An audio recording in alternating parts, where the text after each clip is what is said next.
اعوذ باللہ من الشیطان الرجیم، بسم اللہ الرحمن الرحیم، اللہم صلی علی محمد و آل محمد وعجل فرجہم۔ بکھرے موتی داستان ہائے پراگندہ سے ہم آپ کو اخلاقی کہانیاں سنا رہے تھے۔ اب ہم آپ کو بتا رہے ہیں عرش چہارم اور ملک الموت۔ معراج کی روایتوں میں ہے کہ جب جناب رسول خدا صلی اللہ علیہ وآلہ وسلم عرش چہارم پر ایک فرشتے کے قریب پہنچے تو اسے بہت مصروف پایا، حالانکہ دوسرے فرشتے بڑی آسودگی کی حالت میں تھے۔ مختصر یہ کہ حضرت کو جبریل نے فرمایا، یہ ملک الموت ہے۔ آپ نے فرمایا، اس کے سامنے یہ تختی کیسی رکھی ہے؟ جواب ملا، اس تختی پر تمام جانداروں کے نام ہیں۔ اتنے میں خود اس فرشتے نے پیغمبر اکرم کو سلام کر کے بتایا، جب بھی کسی کی موت کا وقت آتا ہے تو اس کا نام اس تختی سے مٹ جاتا ہے۔ فوراً میں جاتا ہوں اور اس کی روح قبض کر لیتا ہوں، اور یہ پوری دنیا میرے سامنے دسترخوان پر لگے ہوئے مختلف کھانوں کی مانند ہے۔ جس طرح آدمی بڑی آسانی کے ساتھ دسترخوان سے ہر قسم کے کھانے لے سکتا ہے، اسی طرح میں بھی جس کی موت کا وقت آ پہنچتا ہے اس کی روح آسانی سے قبض کر لیتا ہوں۔ موت کا پیغام کسی وقت بھی آ جاتا ہے، خواہ وہ حالت جنگ میں ہو یا کسی اور جھگڑے میں الجھا ہوا ہو۔ روایت میں یہاں تک آتا ہے کہ آدمی بازار میں خرید و فروخت کر رہا ہوتا ہے اور ابھی بیچنے والا اپنا مال خریدار کے حوالے نہیں کر پاتا کہ اتنے میں موت کا پیغام آ جاتا ہے، اور اس میں کسی قسم کی تاخیر نہیں ہوتی۔ اس موقع پہ مجھے ایک اور کہانی یاد آ گئی کہ جس میں یہ تھا کہ ایک بادشاہ بہت ہی کر و فر کے ساتھ نکلا، بہترین سواری کے اوپر بیٹھا ہوا، اپنے سر پہ تاج لگائے ہوئے، اس کی پورے لشکر لاؤ لشکر کے ساتھ جا رہا تھا۔ دو رویا تمام لوگ اس کے ساتھ چل رہے تھے، اور بہت شان و شوکت اور بہت تذک و احتشام کے ساتھ جا رہا تھا۔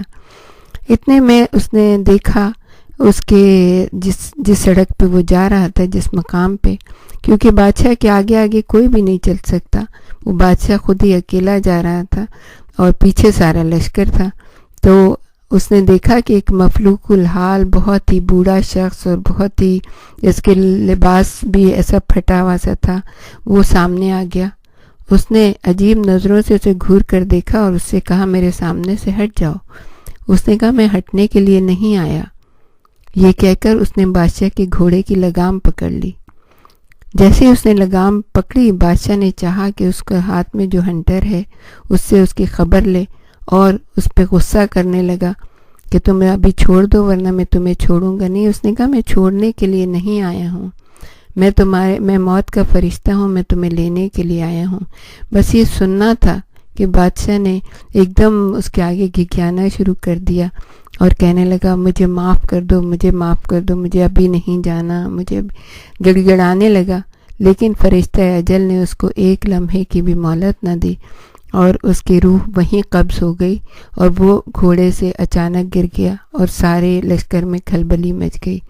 ایک اور مقام پہ وہی فرشتہ دوسرے مقام پہ گیا، جہاں پہ ایک شخص محنت مزدوری کر رہا تھا، اپنے باغ میں کام کر رہا تھا۔ جب وہ شخص جب وہ فرشتہ اجل اس کے سامنے گیا اور کہنے لگا، اس سے پوچھنے لگا کہ کیا کر رہے ہو؟ اس نے کہا، میں اپنے کام کاج میں مصروف ہوں، تمہیں مجھ سے کوئی کام ہے؟ اس نے کہا، ہاں کام ہے۔ فرشتے نے کہا، مجھے کام ہے، میں تمہاری روح قبض کرنے کے لیے آیا ہوں، میں ملک الموت ہوں۔